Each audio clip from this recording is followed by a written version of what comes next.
तो चलिए thermal properties of matter में नेक्स्ट टॉपिक जो हम लोग शुरू करने जा रहे हैं वो है कैलोरीमेट्री। कैलोरीमेट्री का क्या मतलब होता है? कैलोरीमेट्री वो ब्रांच है फिजिक्स का जिसमें हम लोग मेजरमेंट ऑफ हीट करते हैं। क्या करते हैं बोलो? हीट का मेजरमेंट। अब हीट जो है ना उसका एक बहुत इंटरेस्टिंग हिस्ट्री है। नॉर्मली हीट जो पहले माना जाता था वो ये माना जाता था कि हीट किसी बॉडी में एक लिक्विड जैसा प्रेजेंट होता है। उस हीट को एनर्जी का फॉर्म नहीं मानते थे। अब हम लोग हीट को एनर्जी का फॉर्म मानते हैं। पहले क्या मानते थे कि एक बॉडी का हाई टेम्परेचर है, मतलब उसमें बहुत हीट है, और इसका मतलब है कि उसके पास कोई एक लिक्विड है जिसको कैलोरिक कहते थे। कैलोरिक, वो लिक्विड बहुत ज्यादा अमाउंट में, इसलिए हीट बहुत ज्यादा है, और उसके बाद दूसरे बॉडी में ट्रांसफर कर जाता है जब दोनों को कांटेक्ट में लाते हैं, तो इसलिए ये भी, इसमें ज्यादा लिक्विड आ गया वो चीज, तो उसका भी टेम्परेचर बढ़ गया। ये हीट की कहानी थी। इसीलिए उसका यूनिट आपको याद होगा, कैलोरी कहते हैं। कैलोरी आज भी यूनिट यूज किया जाता है, कैलोरी। ये कैलोरी यूनिट यूज किया जाता था, और वर्क अलग चीज होता था, एनर्जी अलग चीज होता था। तो ये कैलोरी हो गया। 1 कैलोरी क्या कहते थे? 1 ग्राम वाटर को 1 डिग्री सेल्सियस टेम्परेचर बढ़ाने के लिए जो हीट चाहिए वो हीट ही 1 कैलोरी है। 1 ग्राम वाटर को 1 डिग्री सेल्सियस टेम्परेचर बढ़ाने के लिए जितना हीट चाहिए वही क्या है बोलो? 1 कैलोरी है। अब हम लोग बात करते हैं मैकेनिकल इक्विवेलेंट ऑफ हीट। तो शुरुआत में जैसा हमने कहा आपको कि हीट जो है वो क्या माना जाता था? वो एनर्जी से अलग चीज माना जाता था। लेकिन उसी समय में जूल ने कहा कि भाई वर्क जो है उसको भी हीट में कन्वर्ट कर सकते हैं। जैसे आप देखते हैं कि कोई बुलेट मान लो किसी चीज से टकरा जाए, तो पूरा उसमें पेनिट्रेट करता है, छेद कर देता है, लेकिन उसके साथ साथ हीट भी आता है। तो हम देख रहे हैं कि एनर्जी का एक फॉर्म हीट में कन्वर्ट हो रहा है। काइनेटिक एनर्जी था बुलेट के पास, वो किस में कन्वर्ट हो गया? हीट में, है ना? तो इसका मतलब है जूल ने यही कहा कि भाई वर्क में बी कन्वर्टेड इनटू हीट। कितना वर्क को कितना हीट में कन्वर्ट कर सकते हैं, तो उन्होंने उसी के लिए मैकेनिकल इक्विवेलेंट ऑफ हीट निकाला, और ये टर्म निकला रेशियो ऑफ वर्क डन।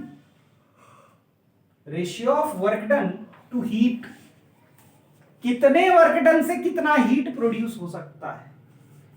जो वर्क डन है और जो उस वर्क डन से हीट प्रोड्यूस्ड हो रहा है, इसका जो रेशियो होगा उसी को हम लोग कहेंगे मैकेनिकल इक्विवेलेंट ऑफ हीट। तो ये पाया गया कि 4.18 जूल अगर कोई वर्क करता है और बिना लॉस हुए वो वर्क हीट में कन्वर्ट होता है, तो उससे 1 कैलोरी हीट प्रोड्यूस होता है। तो यही W हो गया, ये H हो गया। तो इसका अगर हम रेशियो निकालेंगे तो क्या आएगा? Mechanical equivalent of heat MEH आएगा 4.18 जूल पर कैलोरी। इसलिए यहां पे उस MEH का वैल्यू लिखा हुआ 4.18 जूल पर कैलोरी।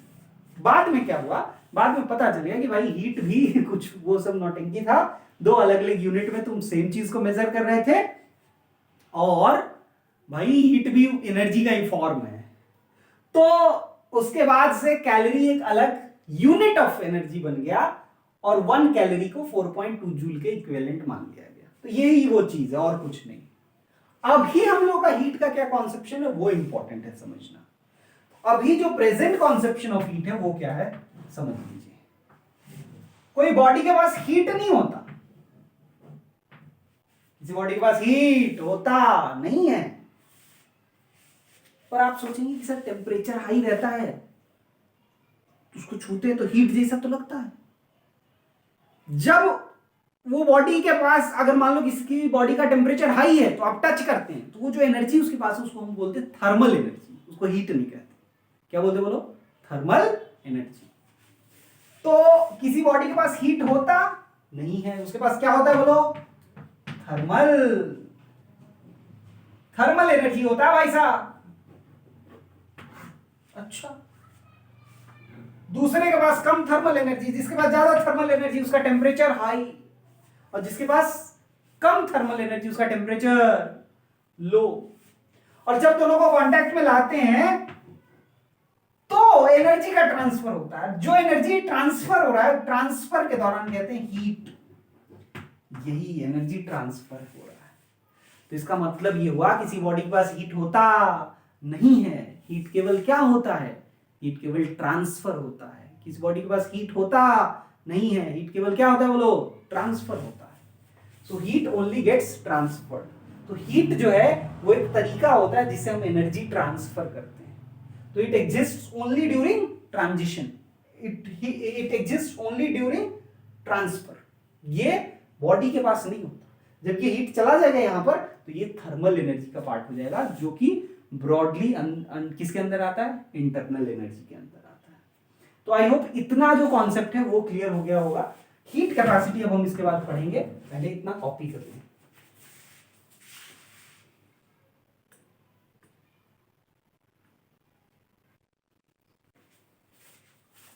चलिए अब शुरू कर रहे हैं।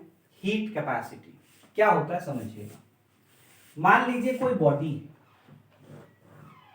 इस बॉडी को कुछ अमाउंट ऑफ हीट हमने ट्रांसफर किया और इसने वो हीट एब्जॉर्ब कर लिया, तो एज अ रिजल्ट इसका टेम्परेचर बढ़ेगा कि नहीं बढ़ेगा?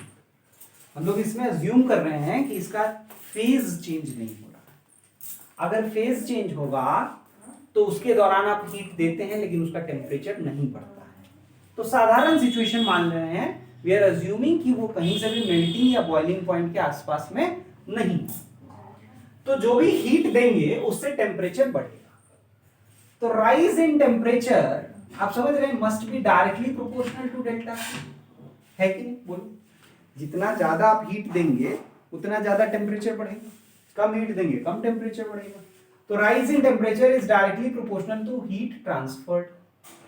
तो डेल्टा टी आप इसको इस तरह से भी न्यूमेरिकली लिख सकते हैं, delta Q is proportional to delta T, और यहां लिख पाएंगे delta Q is equal to S delta T. क्या लिख पाएंगे? एस डेल्टा टी, जहां एस क्या बोले?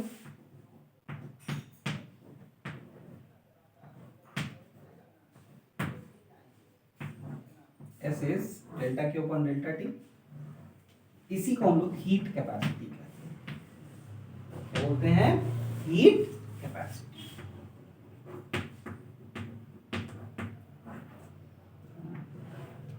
इसको हम लोग ऐसे डिफाइन कर सकते हैं, heat required to increase the temperature of a body by 1 degree Celsius. Heat capacity को कैसे डिफाइन कर सकते हैं? देखिएगा भाई, जब डेल्टा टी आप 1 रखेंगे, आप 1 डिग्री सेल्सियस रखिए चाहे 1 केल्विन रखिए, दोनों बराबर होता है। S equals to delta Q आएगा कि नहीं? सो यहां पे हीट कैपेसिटी हम डिफाइन कर सकते हैं, हीट रिक्वायर्ड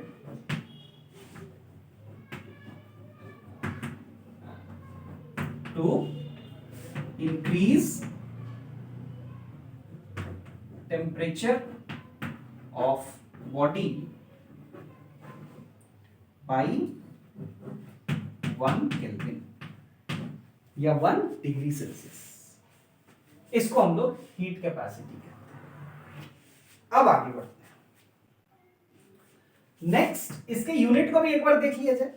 इसका यूनिट जो होगा क्या होगा भाई? जूल पर केल्विन। इसका डायमेंशन भी लिख सकते हैं, है ना? तो एस का डायमेंशन क्या होगा? तो पहले हीट का यानी एनर्जी का डायमेंशन लिखा जाए, mL2T-2 अपॉन टेम्परेचर यानी केल्विन लिख सकते हैं या थीटा लिख सकते हैं, कुछ भी लिख सकते हैं, के या थीटा दोनों ही अलग अलग बुक में यूज होता है। तो कैपिटल एस से हम लोग हीट कैपेसिटी को डिनोट करेंगे और इसका डायमेंशन हो जाएगा mL2T-2K-1। अब हम जानना चाहते हैं कि ये जो कैपिटल एस है यानी हीट कैपेसिटी है, उसको कौन कौन से फैक्टर्स अफेक्ट कर सकते हैं। तो factors affecting heat capacity, factors affecting heat capacity. Heat capacity को कौन कौन से फैक्टर्स अफेक्ट कर सकते हैं? तो पहला है, देखिएगा ध्यान से, आप सोचिए ये जो हीट है, एक गिवन राइज इन टेम्परेचर के लिए कितना हीट चाहिए, वो क्या क्या फैक्टर्स पे डिपेंड करेगा? क्या वो नेचर ऑफ सब्सटेंस पे डिपेंड करेगा? बिल्कुल करेगा। तो पहला फैक्टर जो सीधा सीधा समझ में आता है कि भाई ये नेचर ऑफ सब्सटेंस पे डिपेंड करना चाहिए, है ना। दूसरा, या वो नेचर ऑफ सब्सटेंस इसी में घुसा होगा, एक गिवन राइज इन टेम्परेचर के लिए कितना हीट चाहिए वो एस डिसाइड करेगा, और एस डिसाइड होगा नेचर ऑफ सब्सटेंस से। दूसरा, कि कितना सब्सटेंस है उसके मास पे डिपेंड करना चाहिए, है ना। तीसरा, प्रोसेस पे भी डिपेंड कर सकता है, लेकिन जनरली ये केवल गैस के लिए, गैसेस के लिए ये प्रोसेस पे डिपेंड करता है, बाकी ये प्रोसेस पे डिपेंड नहीं करता। ठीक है, तो ये हो गया कुछ फैक्टर्स अफेक्टिंग हीट कैपेसिटी। जल्दी से इतना कॉपी करें, फिर नेक्स्ट टॉपिक पे आएंगे।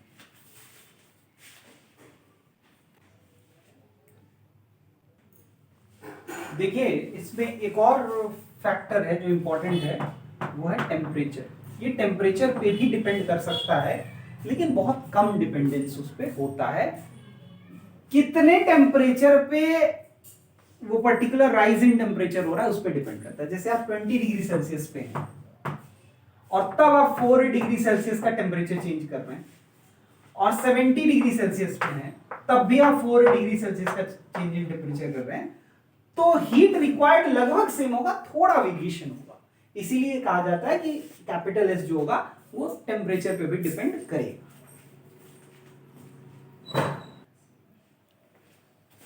चलिए अब नेक्स्ट टॉपिक शुरू करने जा रहे हैं, वो है स्पेसिफिक हीट कैपेसिटी। क्या होता है समझिएगा। स्पेसिफिक हीट कैपेसिटी, हमने अभी अभी हीट कैपेसिटी देखा, और हमने ये देखा कि कैपिटल एस जो है वो मास पे डिपेंड करेगा, है ना। जितना ज्यादा मास रहेगा, heat required to raise the temperature उतना ही अधिक होगा, है ना। तो कैपिटल एस मास पे डिपेंड करता है, और उस कैपिटल एस और मास के बीच में जो प्रोपोर्शनैलिटी कांस्टेंट है उसी को स्मॉल एस से डिनोट करते हैं। द कैपिटल एस जो हो गया वो एम एस के बराबर है, जहां इस स्मॉल एस को ही कैपिटल एस बाई एम भी कहते हैं, और यही जो चीज है इसी का नाम क्या है बोलो? Specific heat capacity. Specific heat capacity, है ना। अब ये ध्यान से देखें कि स्पेसिफिक हीट कैपेसिटी जो है वो अब मास पे डिपेंड नहीं करेगा, ये मास पे डिपेंड नहीं करेगा। देखिएगा एक और इंपॉर्टेंट चीज, जैसे आप जानते हैं volume, volume per unit mass को स्मॉल v से डिनोट करते हैं, और इसका नाम होता है स्पेसिफिक वॉल्यूम। ये हम आपको इसलिए बता रहे हैं कि कुछ चीजें होती हैं जहां पे हम मास से डिवाइड करते हैं, और जो चीज निकल के सामने आता है वो होता है स्पेसिफिक, उसके नाम के आगे स्पेसिफिक हो जाता है। तो ये स्पेसिफिक हीट कैपेसिटी हो गया। इसको दूसरे तरीके से भी हम देख सकते हैं कि किसी एक बॉडी पे अगर हमने क्यू अमाउंट ऑफ हीट दिया, या delta Q amount of heat दिया, अच्छा डेल्टा क्यू जब हम लिख रहे हैं ना, तो वो चेंज इन हीट नहीं है, तो आप क्यू भी लिख सकते हैं, कोई दिक्कत नहीं। डेल्टा क्यू हीट क्योंकि किसी बॉडी के पास हो नहीं सकता है, तो चेंज नहीं हो सकता है, इसलिए delta Q change in heat नहीं है, वो हीट ट्रांसफर्ड है। तो इसलिए उसकी जगह क्यू भी लिखा जाए या डेल्टा क्यू लिखा जाए, उसका मीनिंग सेम है, आप ध्यान रखिएगा। और delta T change in temperature हुआ, तो ये जो डेल्टा क्यू होगा वो directly proportional to delta T है, ये बात तो हमने देख ही लिया था। और ये डेल्टा क्यू जो है वो मास पे भी डिपेंड करेगा, तब कंबाइन करेंगे तो delta Q equals to m s delta T आएगा। आप एक स्टेप बीच में और रख सकते हैं कि delta Q proportional to m delta T, और फिर प्रोपोर्शनैलिटी कांस्टेंट ऐसा आएगा। ये कितनी इतनी बार कर चुके हैं कि वो स्टेप स्किप भी कर दें तो कोई दिक्कत आपको नहीं होगा। तो delta Q equals to ms delta T, यहां से s का वैल्यू, और फिर फाइनली बाद में आप इसको पिछले एक्सप्रेशन से डेल्टा क्यू ना लिखें, क्यू ही लिखते हैं ना, कंफ्यूजन ना बढ़े इसलिए क्यू लिख रहे हैं।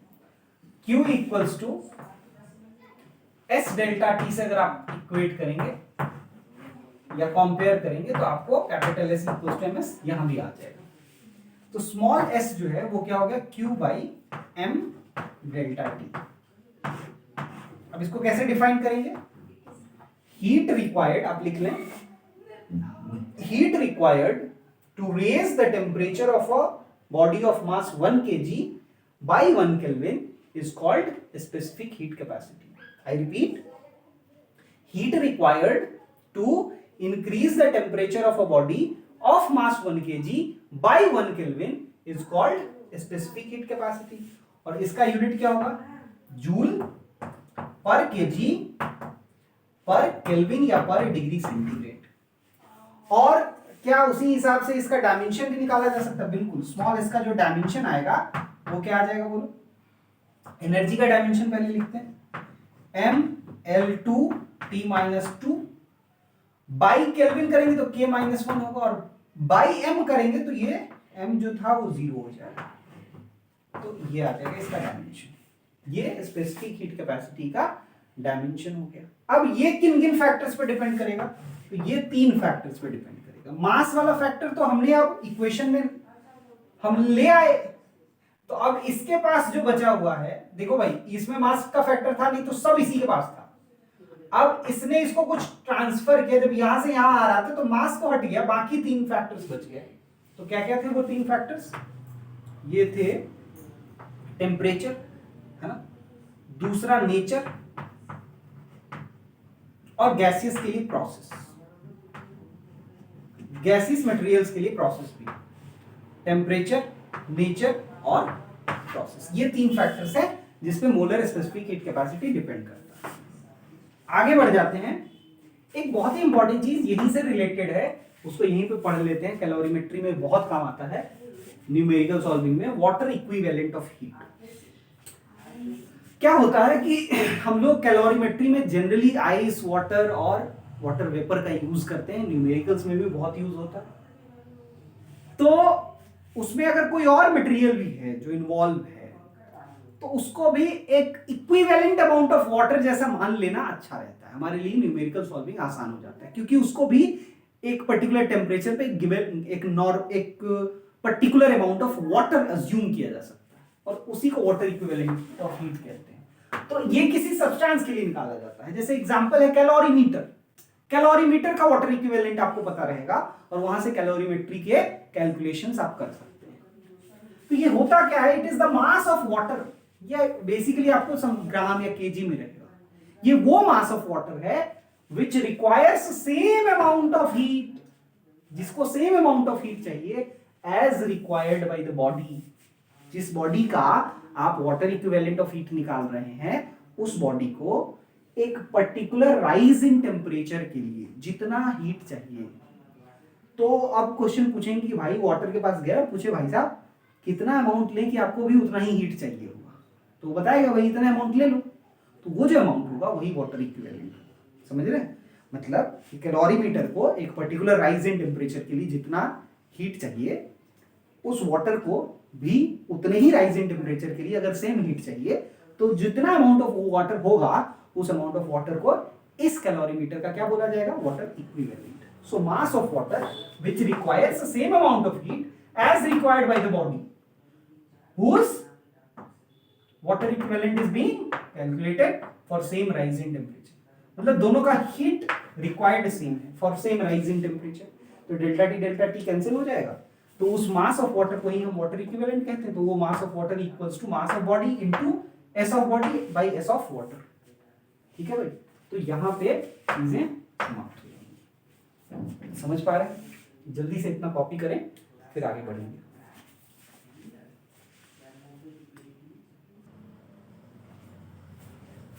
चलिए अब आगे बढ़ते हैं। नेक्स्ट टॉपिक जो हम लोग देखने जा रहे हैं वो है मोलर स्पेसिफिक हीट कैपेसिटी। ये भी स्पेसिफिक हीट कैपेसिटी ही है लेकिन मोल के टर्म्स में है, ये मास के टर्म्स में नहीं है। जैसे हमने देखा कि कैपिटल एस जो है वो एमएस के बराबर है, यहां पे हमको मास की जगह मोल चाहिए। तो आपको मालूम है कि गिवन मास बाई मोलर मास, ये हम टेढ़ा वाला एम यूज कर रहे हैं मोलर मास के लिए, equal to given mass by molar mass क्या होता है, नंबर ऑफ मोल्स होता है। तो स्मॉल m की जगह हम लोग क्या n इंटू ये टेढ़ा वाला m इंटू एस ऐसा लिख सकते हैं क्या, बिल्कुल लिख सकते हैं। और अगर ऐसा लिखेंगे तो फिर डेल्टा क्यू का एक्सप्रेशन क्या लिख पाएंगे, या क्यू का एक्सप्रेशन क्या लिख पाएंगे, एस डेल्टा टी होता है ना। तो आप डेल्टा क्यू को क्या लिख पाएंगे, एस की जगह n into m into S into T, ठीक है, ये लिख पाएंगे। ये जो ms है ना, इसी को हम लोग c से डिनोट करते हैं।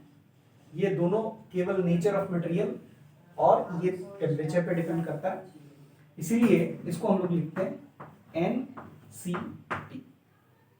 ये NC डेल्टा टी, यहाँ डेल्टा टी छूट गया ना, यहाँ भी डेल्टा टी लिख देंगे, यहाँ पे क्या लिख देंगे बोलो, डेल्टा टी लिख देंगे। आप यहाँ भी लिख सकते थे, यहाँ पे C लिख लीजिए तो NC हो जाए, ठीक है भाई, NC ये हो जाए।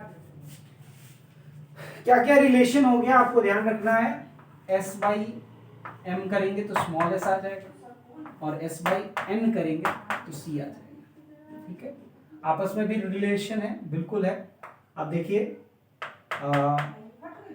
M इंटू एस करेंगे, मोलर मास इंटू एस करेंगे तो C आएगा। तो ये तीन रिलेशन है जो आपको ध्यान रखना है, इतने में हमारा सारा काम हो जाएगा। अब देखिए Q equals to NC delta T हो गया। आप दूसरे तरीके से भी यहां तक पहुंच सकते थे। अगेन हम लोग एक सब्सटेंस ले लेते और हम कहते कि Q अमाउंट ऑफ हीट दिया, टेम्परेचर T राइज किया या डेल्टा T राइज हुआ, तो बताओ कि क्या रिलेशन होगा। तो obviously Q directly proportional to delta T तो होगा ही, Q directly proportional to number of moles भी होगा कि नहीं। अगर वो मास के डायरेक्टली प्रोपोर्शनल है तो नंबर ऑफ मोल्स के भी डायरेक्टली प्रोपोर्शनल होगा, तो फिर Q equals to NC delta T यहां तक पहुंच सकते। लेकिन ऊपर वाले मेथड का अपना फायदा है, हम लोग को different heat capacities, specific heat capacities और मोलर स्पेसिफिक हीट कैपेसिटीज के बीच में आपस में रिलेशन का पता चल गया। तो C को क्या लिख पाएंगे भाई, C को लिख पाएंगे Q by N delta T। क्या डेफिनेशन होगा C का भाई, तो हम लोग डिफाइन करेंगे molar specific heat capacity as heat required to increase the temperature of a body of 1 mole of substance by 1 degree Celsius या 1 केल्विन। इसी को हम लोग कहेंगे molar specific heat capacity. I am repeating, heat required to increase the temperature of a body having 1 mole of substance by 1 Kelvin is called molar specific heat capacity। ये molar specific heat capacity भी 3 factors पे depend करेगा, बिल्कुल उसी तरह से जिस तरह से स्पेसिफिक हीट कैपेसिटी डिपेंड करता था।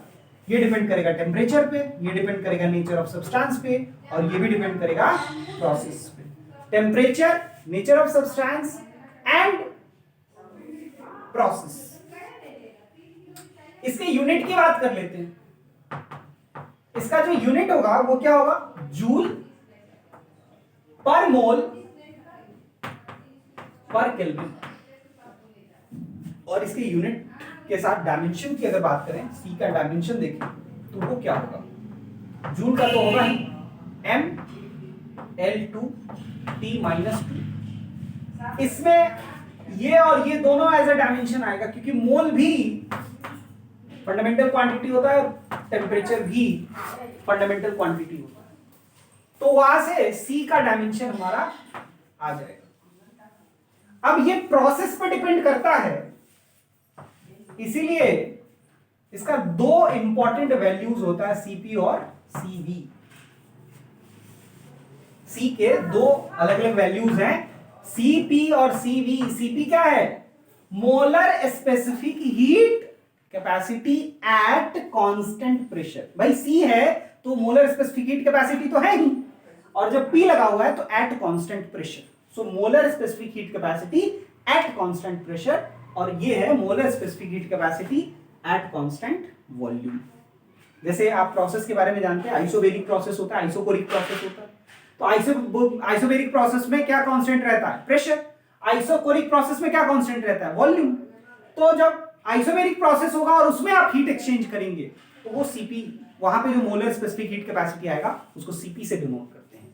और अगर आइसोकोरिक प्रोसेस हुआ मतलब वॉल्यूम कांस्टेंट है और तब हीट ट्रांसफर हुआ, उसमें का जो मोलर स्पेसिफिक हीट कैपेसिटी है वो सीवी कहलाएगा। ठीक है भाई।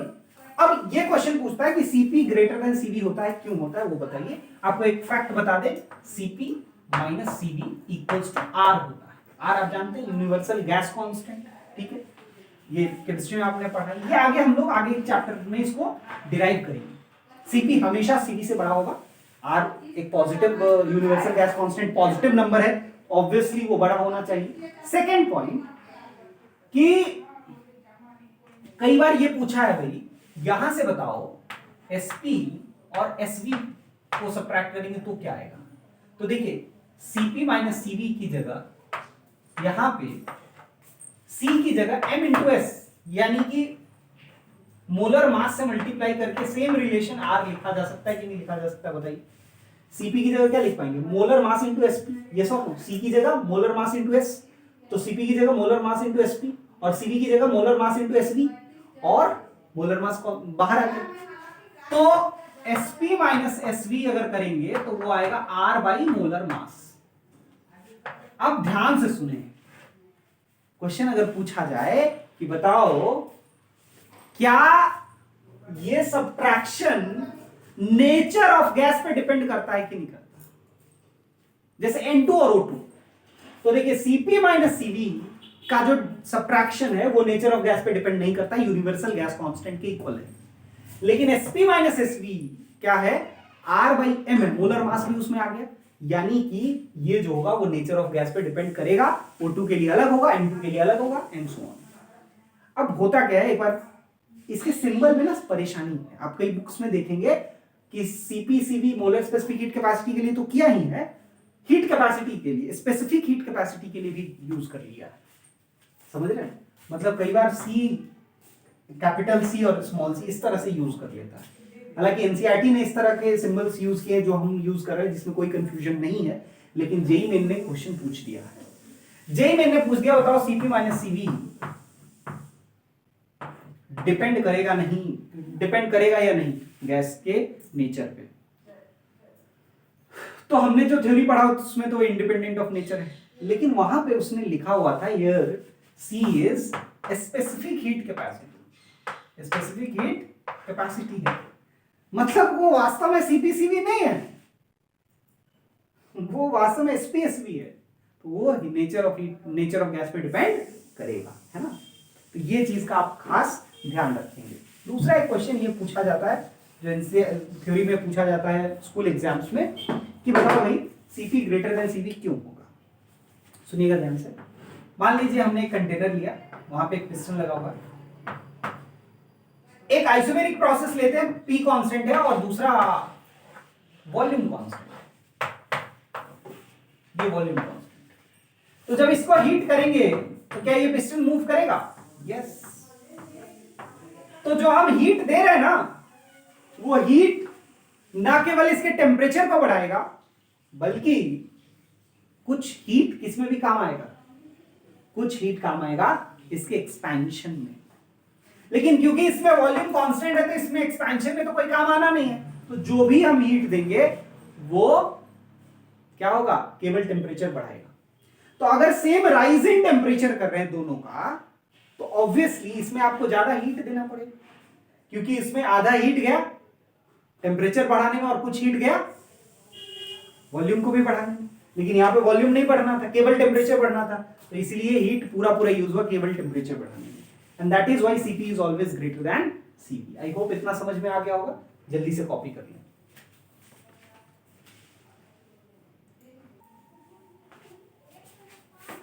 चलिए, तो अब नेक्स्ट टॉपिक जो हम लोग देखने जा रहे हैं वो कैलोरीमेट्री है, और इस कैलोरीमेट्री में हम कैलोरीमीटर भी पढ़ेंगे और उसका प्रिंसिपल ऑफ कैलोरीमेट्री भी देखेंगे। ठीक है, तो अब जो हम लोग देखने जा रहे हैं वो है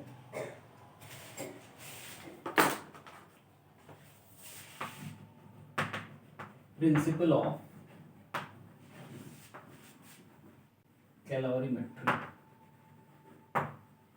ठीक है, अभी तक वो इसी चीज को पढ़ने की तैयारी कर रहे हैं।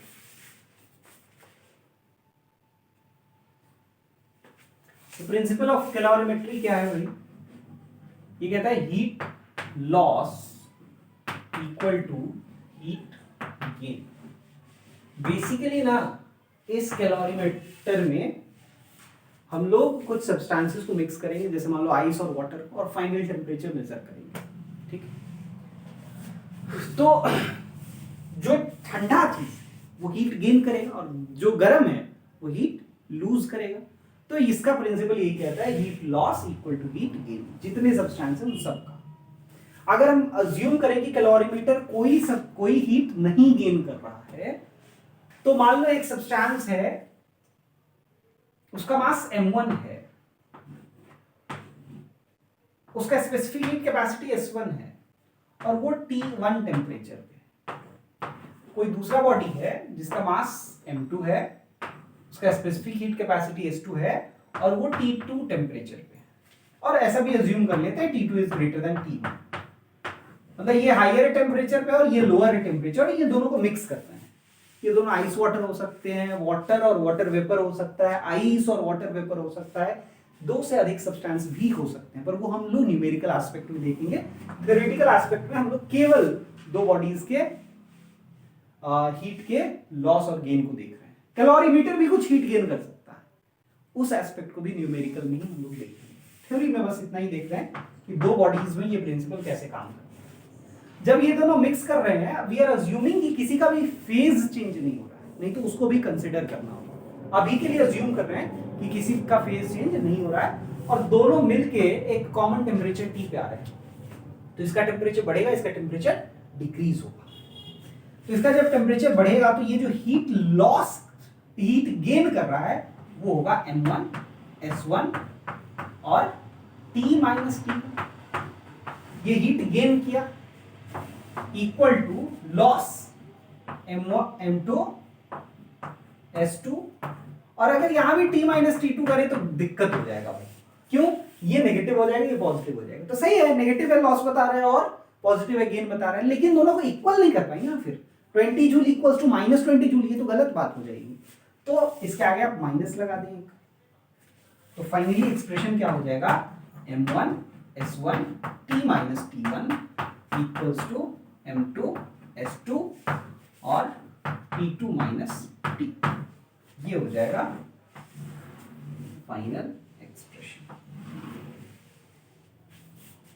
अब देखिए कैलोरीमीटर का कैसा शेप होता है, इसका कंस्ट्रक्शन कैसा है और कैसे काम करता है। तो ये एक इंसुलेटिंग वॉल बना हुआ है, ऊपर लिड बना हुआ है, इंसुलेटिंग लिड, मतलब फुल्ली इंसुलेटेड होता है, बाहर कोई चीज हीट लॉस ना करे या ना बाहर से हीट गेन करे।